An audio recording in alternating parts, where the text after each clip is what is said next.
1 Samuel chapter 23. It was reported to David that the Philistines were raiding Keilah and looting the grain. David went in prayer to God.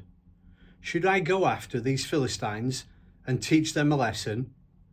God said, Go, attack the Philistines and save Keilah. But David's men said, We live in fear of our lives right here in Judah. How can you think of going to Keilah in the thick of the Philistines? So David went back to God in prayer. God said, Get going, head for Keilah. I'm placing the Philistines in your hands. David and his men went to Keilah and fought the Philistines. He scattered their cattle, beat them decisively, and saved the people of Keilah. After Abiathar took refuge with David, he joined David in the raid on Keilah, bringing the Ephod with him. Saul learned that David had gone to Keilah and thought immediately, Good, God has handed him to me on a platter.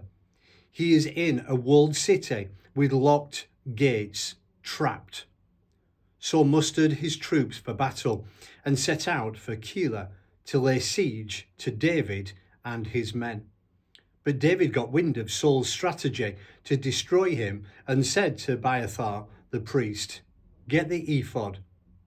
Then David prayed to God, God of Israel, I've just heard that Saul's plans to come to Keilah and destroy the city because of me.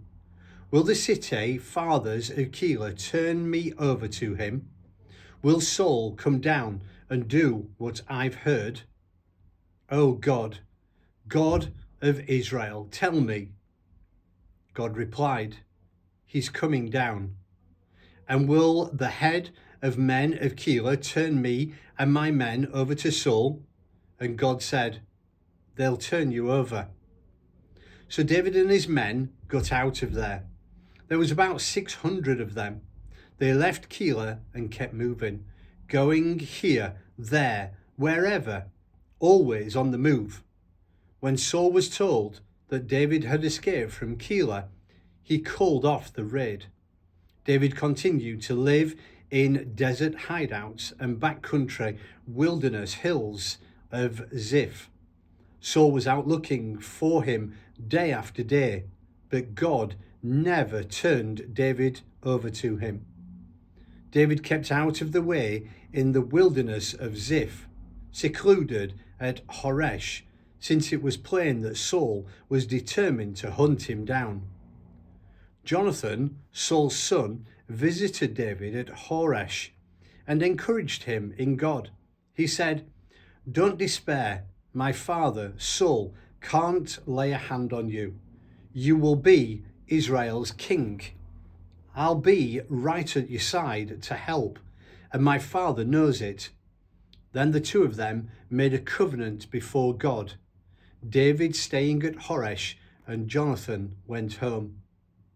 Some Ziphites went to Saul at Gibeah and said, Excuse me, Did you know that David is hiding out near us in the caves and canyons of Horesh? Right now, he's at Hakilah Hill, just south of Jeshimon. So whenever you're ready to come down, we'd count it an honor to hand him over to the king. Saul said, God bless you for thinking about me. Now, go back and check everything out. Learn his routes, observe his movements, where he goes, who he's with. He's very shrewd, you know. Scout out all his hiding places. Then meet me at Nacon and I'll go with you. If he is anywhere to be found in all the thousands of Judah, I'll track him down. So the Ziphites set out on their reconnaissance for Saul. Meanwhile, David and his men were in the wilderness of Maon, in the desert south of Jeshimon. Saul and his men arrived and began their search. When David heard of it, he went south to Rock Mountain, camping out in the wilderness of Maon. Saul heard where he was and set off for the wilderness of Maon in pursuit.